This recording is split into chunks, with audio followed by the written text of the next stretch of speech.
Hi everyone, I am tuning in to wish you a happy coming out day and talk a little bit about my journey with queerness and polyamory. So, I'm queer and I'm polyamorous. I have known that I'm queer for a very long time. I think one of the first times I came out was around 10 or 11. I had access to a lot of information about homosexuality because of my beloved gay mother who came out to me when I was in elementary school. And it caused a lot of drama in our family for that to happen. And what I'm noticing as I think about that is that we live in an unprecedented time. It is a beautiful time. And we still live in the institutional structures that create homophobia. But we also have these resources and these changing and shifting cultural norms that enable us to operate in a different way. And those of us that are able to operate in a different way can only do that if they have access to privilege. So people that are still oppressed by things like white supremacy or economics or, imperialism, Christian exceptionalism, I guess would also be one. Some of these institutional, cultural, ideological things that have oppressed people that are queer, homosexual, trans, non-binary, essentially not cis men. Those ideologies still exist, and in order to have access to the changing culture, it does require privilege. Not everybody has it. So as someone with privilege, I choose to use it wisely, and I understand that not everyone can come out, and that not everyone should. It's not safe for everyone to come out during this time. So I say with great humility that I am proud to be a queer polyamorous woman. And I say that knowing that not everybody is able to do that. So every time that we use our privilege positively to come out, or we challenge the system by coming out, even when we don't have access to that privilege, we are celebrating queer culture. So I think it's a beautiful day. And I'm really honored to celebrate it. And I want to acknowledge that though we do live in unprecedented times and things are changing, there are still people who cannot live a liberated life.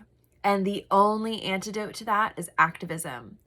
The only antidote to that is using privilege, if you have it, in the most positive way you can, which means things like speaking up, supporting people directly through direct action. If you create content, adding that kind of language to your content and acknowledging your privilege and understanding that what we have right now with media is a microphone. And this is actually kind of like edgy to say, but the distance that my voice travels, because I have pretty privilege, I have white privilege, I have a roof over my head, I have an internet connection, I have all of these things that are accessible to me. And I have the education and the mental and the physical capacity to use those things in this way. My voice does travel further. People are more likely to click on my thumbnails because of the way that I look. They're more likely to listen to me because I'm articulate and I'm trained in performance and I had the access to that. And that's not to say that I didn't experience trauma, of course. I mean, I wouldn't be doing this work if I didn't, right? I mean, maybe. I won't say that. But I do this work because I experienced immense trauma. And so I just feel like that's the message that I want to send today for Coming Out Day, is that while I am blessed to be able to come out, I believe that it is my duty to and not even my duty and not even my obligation, but it is my privilege to say that I am a queer polyamorous woman, and there are people that identify that way that cannot be open about it. That's true for queerness, and that's, I mean, primarily true for people that are trans, intersex, or don't subscribe to the gender binary, because while we are making great moves toward accepting queerness, white supremacy and the ideology surrounding the Christian exceptionalism, United States exceptionalism, imperialism, those ideological symptoms of these structures also bleed into how we express ourselves as queer. So for example, me identifying as queer is more socially acceptable because I am a white, attractive, cis woman, right? Whereas it is less socially acceptable for someone who looks different than me, is a different color than me, a different ethnic background than me, a different religious subscription than me, in different communities than I'm in. That not only impacts their safety in expressing themselves, but it also impacts their ability to explore their sexuality and their gender identity in a way that's safe and fulfilling on the inside, because of the internalized stigma that can be created by these external structures. So if you're racking your brain about what you can do about that, there's a lot of things that you can do. First is making the acknowledgement that it's true, that just because you experience trauma doesn't mean you don't have immense privilege. And admitting to yourself that the queer community still has structural problems that are a mirror of our toxic society, which means, you know, white cis gay dudes are pretty much fine now. That's kind of like the culture. And hot bi women like me are also an acceptable part of the culture. And that's not acceptable. That's not okay. So if you are a queer person and you have enough privilege to be out, and you have enough privilege to be able to understand these dynamics and operate outside of them, or even, I mean, change the system within, whatever, you're in a community that values freedom and autonomy of expression and a sense of self. And we do not honor that by ignoring structural oppression. We honor it by acknowledging structural oppression, calling out people in our community that engage in that structural oppression, and understanding that it is not only external, but also internalized, which means it's not only about changing the systems and rewriting the ideology, which we're kind of doing with the internet. It's slow going. But it also has to do with healing the parts of ourselves that still are racist, sexist, homophobic. And there are people in our community, polyamorous and queer community. We could talk about polyamory all day.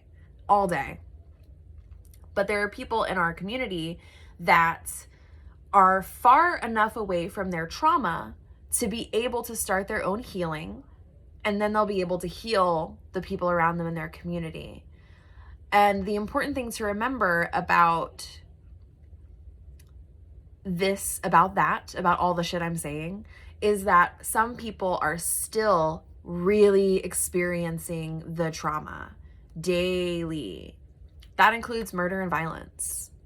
That includes ostracization from their community. People are still getting kicked out of their houses for coming out as trans. And people are still, getting beaten and bullied for expressing themselves as queer.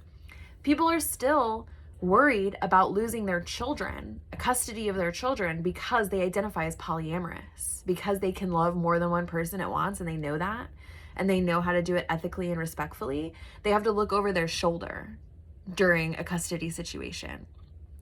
And they don't have the same privileges as people that are in married couples, which creates further structural oppression within the polyamorous community that gets lived out in relationships. So, take a deep breath. Deep breath in. Exhale. Wherever you are, you're doing fine. If this makes you feel defensive, go do your shadow work. And this is how I want to show up on coming out day. And whether it educates you or it ruffles your feathers or it inspires you to take action in whatever way is accessible to you in whatever point you are in your life right now. Sometimes taking action means asking for help. You know what I mean? Sometimes taking action isn't changing the whole society. It's just reaching out to a friend and saying, I don't have a place to sleep, or I don't have a place to do laundry, or I don't know how I'm going to get my next meal, right? Or reaching out to nonprofits and institutions.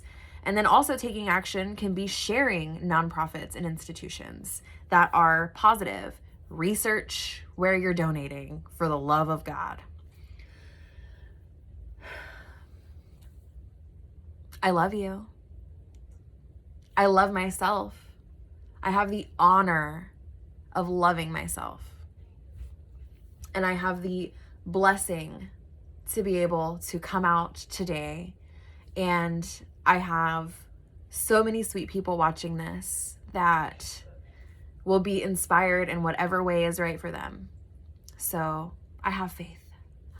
I have faith in our society. We are the culture. Queerness is so common. This oppression is not natural. Gender queerness and orientation queerness. Do not leave our trans and non-binary friends behind. Our intersex friends. Our friends of color.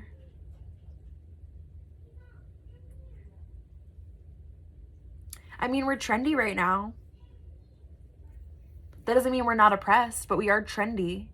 So use it wisely. I'm sending you lots of love.